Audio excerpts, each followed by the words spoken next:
Hello everyone, this is Savita Chauhan. Welcome to Ambedi Arya Model School Class 10 Civics Chapter 2 Federalism. Previous video में student हम discuss कर चुके हैं what makes India federal country part 1. That means हमने देखा था कि हमारे गवर्नमेंट जो है वो 3 टीयर है, यानी स्टेट, सेंटर और लोकल गवर्नमेंट. हमने ज्यूरिडिक्शन देखा था और हमने देखा कि किस तरीके से गवर्नमेंट की जो लिस्ट हैं वो 3 तरीके से डिवाइड है. यूनियन लिस्ट है, स्टेट लिस्ट, कॉन्करेंट लिस्ट और रेसिडरी लिस्ट हमने डिस्कस करे थे कि इसमें कौन कौन से सब्जेक्ट आते हैं.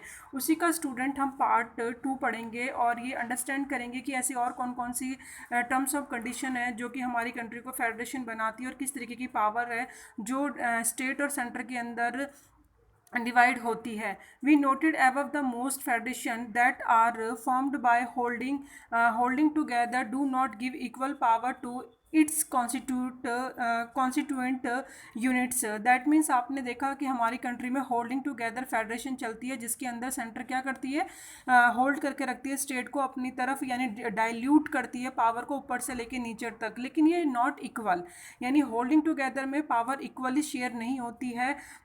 दस all states in Indian union do not have identical powers, यानी इंडियन यूनियन के अंदर जितने भी अगर आप स्टेट्स देखेंगे उनको पावर इक्वली नहीं है share. Some states enjoy special status, कुछ को स्पेशल स्टेटस के अकॉर्डिंग अलग अलग पावर दे रखी है सेंटर ने, जैसे कि Jammu and Kashmir has its own constitution, इसका खुद का संविधान है. Many provision of the Indian constitution are not applicable to the state without the approval of the state assembly.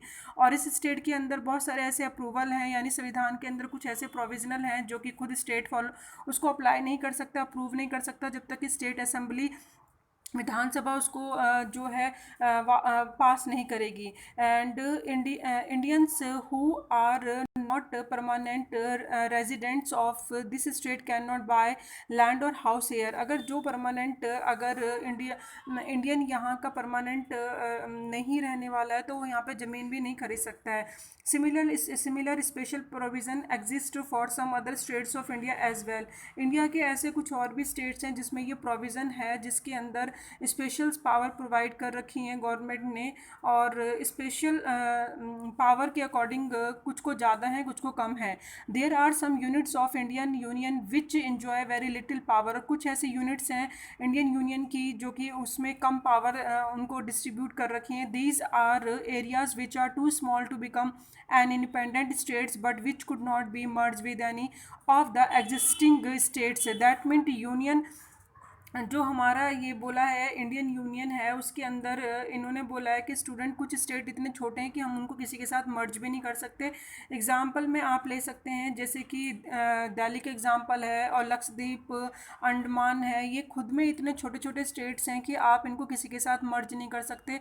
अब रीज़न कोई भी हो सकता है. स्टूडेंट जियोग्राफिकली देख सकते हैं कि किसी की बाउंड्री जियोग्राफिकली ऐसी होती है कि आप किसी स्टेट के साथ मिक्स नहीं कर सकते हैं. जैसे कि अंडमान निकोबार है जो हमारी यूनियन टेरिटरी में ऐड किया हुआ है. यूनियन टेरिटरी में वही स्टेट्स आते हैं जो बहुत छोटे हैं और जो खुद वो उनको स्टेट के अकॉर्डिंग उनको सारी फैसिलिटीज़ नहीं दे सकते हैं और जिनको सेंट्रल गवर्नमेंट चलाती है और वही सारे उनकी लिए रूल रेगुलेशन सेटअप करती है. तो यूनियन टेरिटरी के अंदर जैसे कि लक्षद्वीप और अंडमान निकोबार हैं, ये दो हैं स्टेट जो यूनियन टेरिटरीज़ में आते हैं. और यूनियन टेरिटरीज़ क्या होता है, जैसे कि मैंने बोला सेंटर देखती है. तो ये जो दोनों स्टेट्स हैं स्टूडेंट, लक्षद्वीप जो टेरिटरी हैं लक्षद्वीप और अंडमान निकोबार, तो इन दोनों को कौन देखेगा, तो इनको सेंटर देखती है. और किस लिए, क्योंकि इनकी ज्योग्राफिकली बाउंड्रीज़ को हम मिक्स नहीं कर सकते. लेकिन अगर हम एग्जांपल देखें तो स्टूडेंट जैसे कि और दूसरी कंट्री का देख सकते हैं पांडुचेरी का, तो उसमें देख सकते हैं कि वहाँ का कल्चर अलग है, तो वहाँ के लोग को ज़बरदस्ती हम क्या है आंध्रा के साथ नहीं मिला सकते. तो कुछ स्टेट ऐसे हैं कि वहाँ का जियोग्राफिकली एरिया की वजह से हम किसी के साथ मर्ज नहीं कर सकते, और कुछ ऐसा है कि वहाँ का कल्चर ही अलग है कि हम उसको किसी के साथ मर्ज नहीं कर सकते, जिसकी वजह से उनको अलग सेपरेट रखना पड़ता है क्योंकि वो इतने ज़्यादा छोटे हैं कि उनको स्टेट का दर्जा नहीं दिया जा सकता. तो वो किस में आते हैं, वो यूनियन टेरिटरी में आते हैं. और यूनियन टेरिटरीज़ के जितने भी पावर है वो किसके पास होती है, सेंट्रल गवर्नमेंट के पास होती है, और वो स्पेशल पावर इनको देती है. तो आपने स्टूडेंट यहाँ पे देखा कि जो इंडियन यूनियन के अंदर में जो स्टेट्स हैं जितने भी जो सेंटर डाइल्यूट करती है पावर, तो किसी को कम किसी को ज़्यादा करती है। जैसे कि अभी आपने ये सारे एग्जांपल देखे, चाहे दिल्ली का या फिर आप देख सकते हैं चंडीगढ़ का और या फिर लक्षद्वीप का, तो ये सारे छोटे छोटे हैं। यानी जैसे जम्मू कश्मीर का देखा कि उसकी खुद के क्या है, खुद की ही कॉन्स्टिट्यूशन है और उसको चेंज करना इतना आसान नहीं है। जैसे कि आपने वहाँ पे अभी आर्टिकल 370 भी देखा होगा, उसके कुछ प्रोविज़न देखे होंगे। तो ये सारी चीज़ें हैं जो कुछ स्टेट्स के लिए अलग रूल रेगुलेशन गवर्नमेंट बनाती है, सेंट्रल गवर्नमेंट बनाती है। The sharing of power between the union government and the state government is basic to the structure of the constitution. अगर कॉन्स्टिट्यूशन का बेसिक स्ट्रक्चर है तो वो क्या है, स्टूडेंट की यूनियन और स्टेट के बीच में पावर का शेयरिंग होना। तो आपने अभी देखा ना किस तरीके का स्ट्रक्चर है यूनियन गवर्नमेंट और स्टेट के बीच में, जो सेक्टर चल रहा है डिवाइडेड पावर का चल रहा है। It is not easy to make change to this power sharing arrangement, और इस तरीके के पावर शेयरिंग को चेंज करना भी आसान नहीं है। The parliament can not on its own change this arrangement, any change to it has to the first pass by both the house of parliament with at least 2/3 of majority. यानी parliament के दोनों houses में अगर change करना है तो कोई भी अमेंडेड करना है, लॉ पास करना है, तो उसके लिए उनकी 2/3 मेजॉरिटी होनी चाहिए। जैसे कि मानो जैसे कि 450 मेंबर्स हैं तो उसमें से कम 350 मेंबर्स की मेजॉरिटी चाहिए होगी किसी भी लॉ को पास कराने के लिए। Then it has to be ratified by the legislature of at least half of the total states. जैसे कि टोटल स्टेट 29 है, उसमें से 15 स्टेट्स का कम से कम हाँ चाहिए, यानी उनकी बिल्कुल रेटिफाइड होना चाहिए कि वो इसमें एग्री हैं, तब जाके ये लॉ चेंज किए जा सकते हैं। तो आपने देखा कि जो सेंटर के पास ज़्यादा पावर है और वो किस तरीके से स्टेट को पावर देता है, तो वो डाइल्यूट करता है, तो वो किस तरीके से पावर शेयरिंग हो रही है हमारी कंट्री के अंदर। The judiciary play an important role in overseeing the implementation procedure. आप देख रहे हैं जो हमारी कंट्री के अंदर जुडिशरी का एक स्पेशल इंपॉर्टेंट रोल है। किसी भी प्रोविज़न को या प्रोसीजर को जो भी कॉन्स्टिट्यूशन में दे रखा है उसके अंदर इम्प्लीमेंटेशन करने के लिए, चेंज करने में। In case of any dispute about the division of powers the high courts and supreme court make a decision. अगर सेंट्रल गवर्नमेंट और स्टेट गवर्नमेंट को के बीच में कोई झगड़ा हो जाता है, कोई मामला बिगड़ जाता है, तो किसी भी पावर को लेकर या किसी भी फंक्शन को लेकर, तो सुप्रीम कोर्ट या जो हाई कोर्ट उस डिसीजन को लेंगे वो फाइनल समझा जाएगा। The union and state governments have the power to raise resource by levying taxes in order to carry on the government and the responsibility assigned to each of them.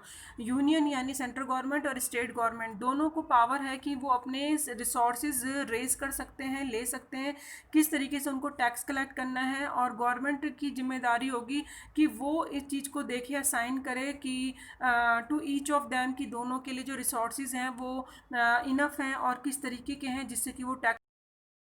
Student जो हम part 2 हमने पढ़ा है, किसका part 2 पढ़ा है, हमने पढ़ा है part 2 student what make India a federal country, यानी कंट्री को कौन फेडरल बनाता है।